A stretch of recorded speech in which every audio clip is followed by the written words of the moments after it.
What is your name and your position in this organization? Okay, so my name is Tasha, Tasha. Menaker, Menaker. My position is Director of Sexual Violence Response Initiative.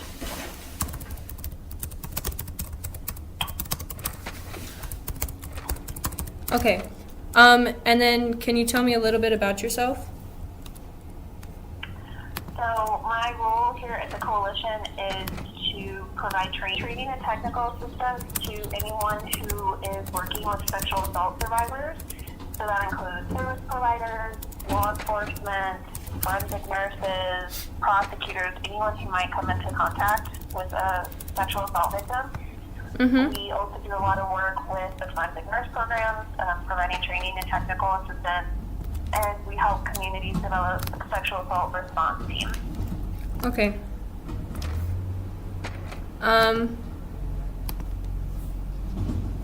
Do you know how this organization got started? I know just a little bit about it. So the coalition started in 1980 as the Arizona Coalition Against Domestic Violence, and initially it was a group of concerned individuals and organizations who wanted to come together to do work around ending domestic violence. In 2013, we became the designated dual coalition addressing both sexual and domestic violence, and we became the Arizona Coalition to End Sexual and Domestic Violence, so we changed our name. And now we are a member organization, so we have staff in-house, but then we also are made up of members. So that could include domestic and sexual violence programs or law enforcement agencies or other coalitions such as the Southwest Indigenous Women's Coalition, for example. Okay, thank you. That's actually really interesting. Well, could you just tell me some statistics, how many people are violated per year, the percentages versus do what? I can give a little bit of information about domestic violence, but in my department we focus on sexual violence. Okay, would you like to tell me a little bit about sexual violence instead? Yeah, I think I feel more comfortable doing that if you're okay with that. So with sexual violence, one research has shown that approximately 1 in 4 women have experienced sexual assault in their lifetime, and 1 in 71 men have experienced rape. Those numbers are certainly an underestimate because most people don't come forward and report rape. Only about 20 to 30% of sexual assaults are actually reported. Mm-hmm. And if we look at the statistics on campuses, we see that those numbers go up even higher, particularly for men. So 1 in 16 men on college campuses experience sexual assault.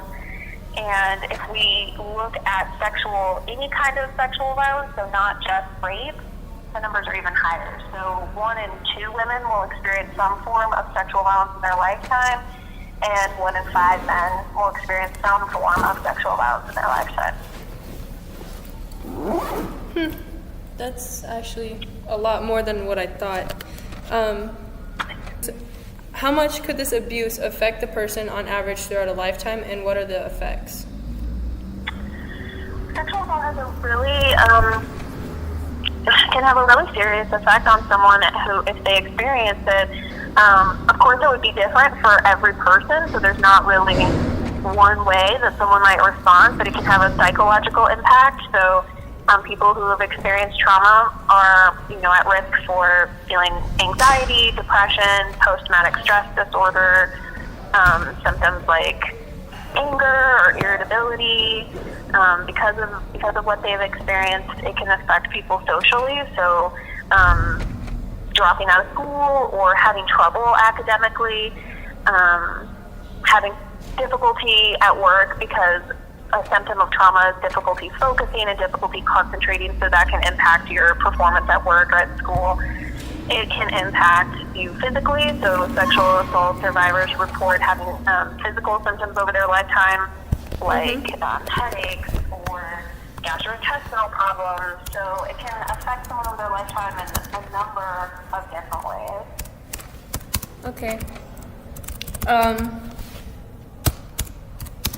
Do you know when and who the founder was of this organization? So the organization was founded in 1980. I believe there wasn't one single founder, but there was individuals who came together. Okay. And then, let's see. What is the difference between sexual and domestic violence? There is some overlap between the two.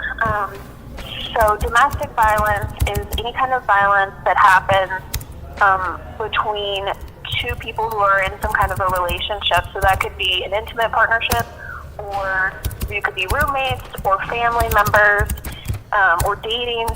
And sexual violence can be a form of domestic violence. So domestic violence could be physical violence, it could be emotional violence, psychological abuse, financial abuse, or sexual abuse.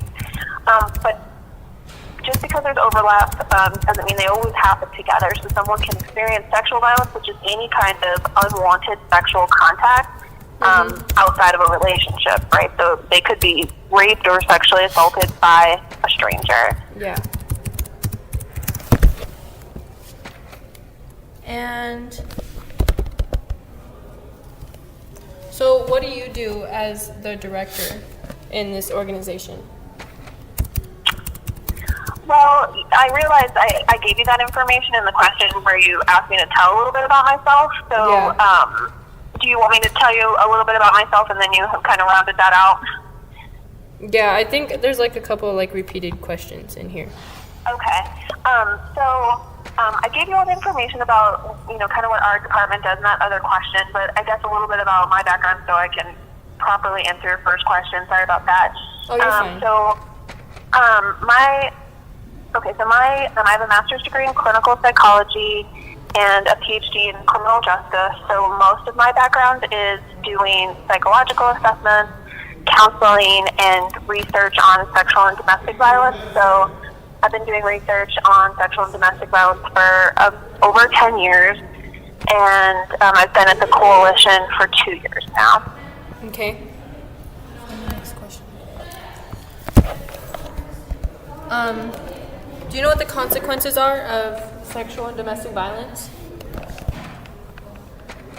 Do you mean like societally, or like for the victim or the perpetrator? Like the victim, or like, actually both. Like the victim, the person who actually did it, and like how much jail time would you get for sexually violating somebody or stuff like that? It just depends. So it depends on the type of sexual violence that it is.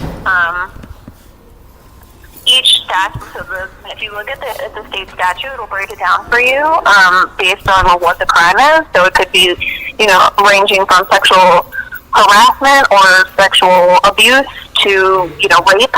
And so depending on the seriousness of the offense, depends on how long of a sentence that person could potentially get, but there's no guarantee that violence specifically, some of the misconceptions I think are, like I said, people bring this on themselves. So you shouldn't have been drinking, you shouldn't have been out so late, you should have dressed, you shouldn't have been dressed that way, you were asking for it. And so it's really just kind of blaming and minimalizing the victim's experience instead of putting the attention on the perpetrator and asking, why did you think it was okay to violate someone that way? Yeah. Okay, and then what is the difference between the effects of children and adults, if there are any? Sorry, the difference between what? Children and adults who are sexually or domestically violated? Like in terms of like outcomes, or? Yeah, like after it happens and they're like a child is like sexually violated and then someone finds out and then they like tell authorities. What is like the PTSD of like that the children has versus what an adult gets? I mean, I think it's the same thing, it just would manifest in different ways. So like children who experience trauma, they also will experience things like depression or reliving the traumatic experience. It's just that it looks different from how it manifests in adults. So, like with children, they might, in the course of playing, like playing with toys, act out the abuse or act out the sexual abuse with the toys, and that would be their way of kind of reliving that experience. For kids, trauma comes out as as what looks like behavior problems, but they're really not. They're really symptoms of trauma. So difficulty concentrating, difficulty focusing. So they might be the kid in school that is really easily distracted and is talking to other people a lot, or can't sit still, or they jump a lot when they hear sounds. And these are all things that might look like ADHD, or like a kid who isn't paying attention and isn't behaving, but those are all symptoms of trauma. A child might also be withdrawn, so more socially withdrawn, withdrawn from family members. It's really not that different from adults. It just kind of looks different because of the context and the settings that they're in. Okay. And then the last question is, what are some tips you could give us to advise people that need help in this area? Like someone who has experienced sexual violence? Yeah, or like people who don't realize that they're going through it. Okay, so, well, I think for someone who has experienced sexual violence, it's important that they know that they are not to blame for what happened to them. The blame is on the person who did it, and that no one has a right to do that to them, and they did not deserve what happened to them. And it's completely up to them if they want to seek out assistance related to their experience.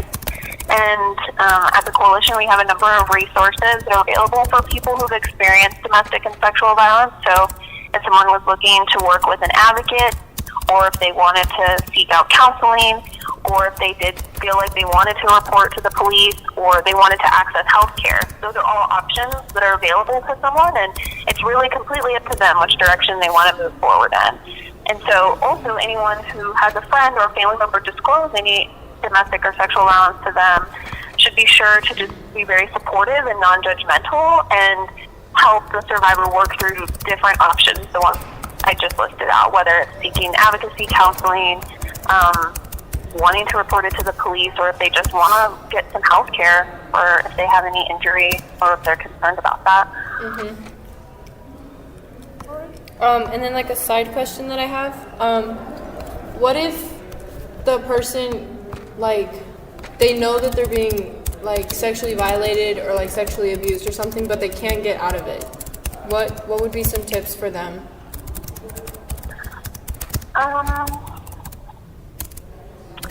So there definitely is help available for someone who is in that situation, and what they can do if there isn't someone who is in, like, if they don't feel comfortable talking to their friends or family about it, and they want to just be able to talk to someone anonymously, they can call the National Sexual Assault Hotline, and that number is 1-800-656-4673, and then they can speak to someone to get resources in their community.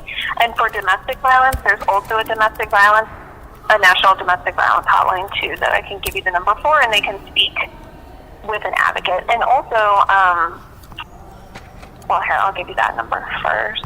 So the domestic violence hotline, the national one, I have to pull up the number for you,